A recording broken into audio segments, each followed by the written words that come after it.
Welcome to Beyond the Headlines. I'm Cheryl Jennings. Every week our show focuses on a different topic affecting people who live and work in the Bay Area. Today's program looks at health disparities in our minority communities. In particular, we'll find out who is more at risk for diabetes and what we can do to minimize the risk.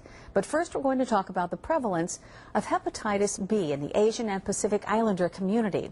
According to the Asian Liver Center at Stanford University, Asian Americans have a dramatically higher rate of liver cancer than Caucasians, and 80% of those cases are caused by chronic hepatitis B infection. About 10% of all Asian and Pacific Islander Americans have chronic hepatitis B infection, compared with 0.1% of white Americans.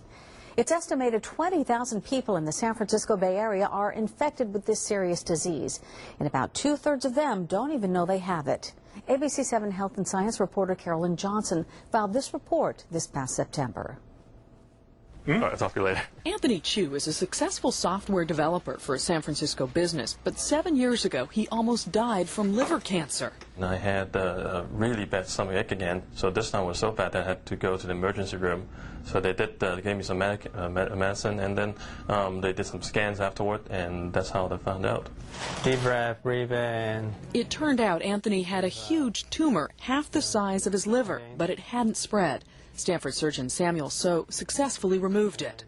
Liver cancer in such a young man may sound unusual, but Anthony had hepatitis B, which put him at risk. In fact, liver cancer rates in San Francisco are the highest in the country, 3 times greater here than any other county in America, simply because of the high rates of hepatitis B among Asian Americans here. The San Francisco Bay Area has a diverse Asian American population representing China, Japan, Vietnam, and Southeast Asia. But many in this community do not realize they have chronic hepatitis B. We call chronic hepatitis B a silent killer because usually those who are infected feel perfectly healthy. You can see that these are the areas where the cancer is still alive. Dr. So is director of Stanford's Asian Liver Cancer Center. He's on a mission to make all Asian Americans aware of the risks of hepatitis B and liver cancer. Through all our surveys in San Francisco Bay Area, about 1 in 10 Asian Americans have chronic hepatitis B, and most of them don't even know they have been infected. They just said I was like positive to it, I guess. I'm not sure. I forgot. I've never heard of hepatitis B. I don't know what that is. Hepatitis B is easily detected with a blood test. Dr. So and his staff organize clinics and health fairs like this one to get people tested. If they don't have Hep B, a simple vaccine series can provide lifelong protection. Screen your patients regularly so you can pick it up very early. If a person is infected with Hep B, regular blood tests and CT scans like this are necessary to detect liver cancer early, and new drugs may help as well. There are now treatments as simple as taking a pill a day that could reduce the risk of developing liver cancer and liver disease. Testing for Hep B is critical because it's not just new immigrants who have it. Many second-generation Asian Americans are unknowingly infected by their own parents, often at birth or in childhood. Anthony and his brother both contracted hepatitis B from their mother.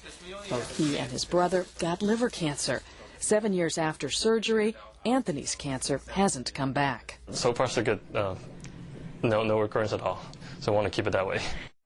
Yeah, I bet he does. Well, joining us in the studio right now is the doctor you saw in the piece, surgeon and professor at Stanford University Medical Center, Dr. Samuel So. Hi, Cheryl. Hi, it's so nice to have you here. It must be gratifying to know that for at least this young man that liver cancer hasn't come back. Yeah, it was very fortunate that by the time, even though it was diagnosed pretty late, we could still actually successfully remove the cancer, and in this case it has not come back. Fantastic. But most of the time, you know, the outcome is not as successful. So that's why we want to get people to be aware of this. Right. Just how big is it? I've read that it's 100 times more infection rate than HIV. Yeah, it's often recognized as 100 times more infectious than HIV because it could exist in the external environment. So let's say you have a drop of blood on this table from someone who is infected with hepatitis B.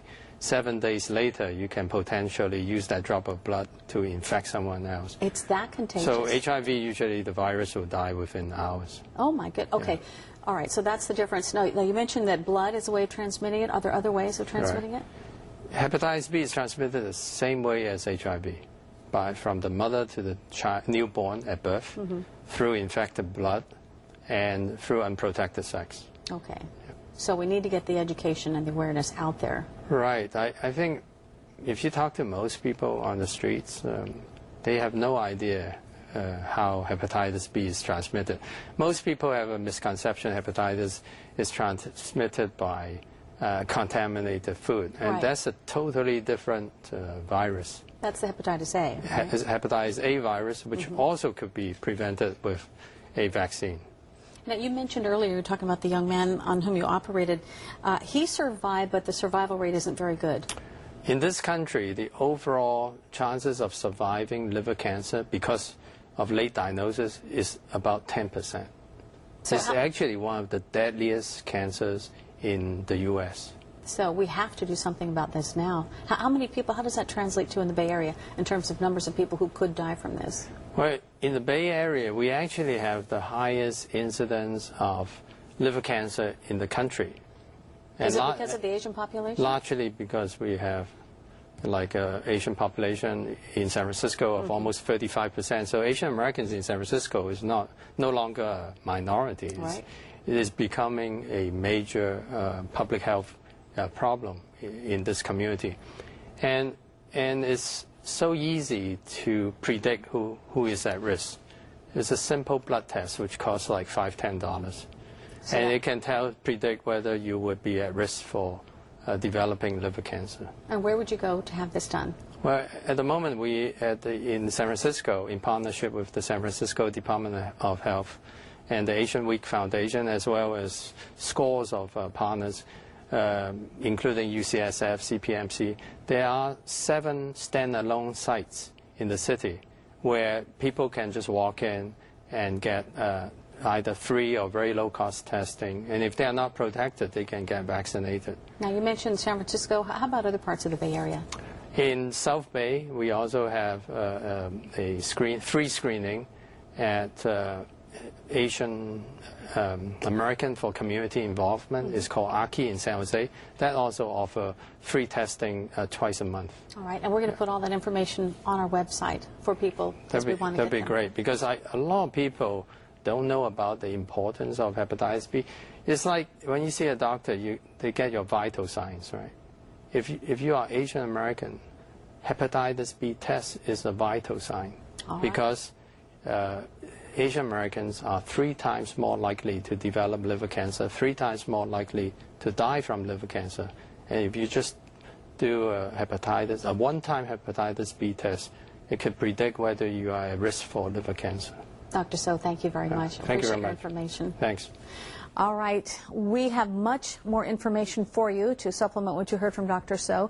Learn more about the Asian Liver Center at Stanford University by going to liver.stanford.edu, or you can call the number on your screen, 1-888-311-3331. And tune in to ABC7 News this week for more hepatitis B updates. Coming up next on the show, we're going to meet somebody living with the virus and learn about an ambitious program by one Bay Area city to test and vaccinate all Asian Pacific Islanders for hepatitis B. Stay with us.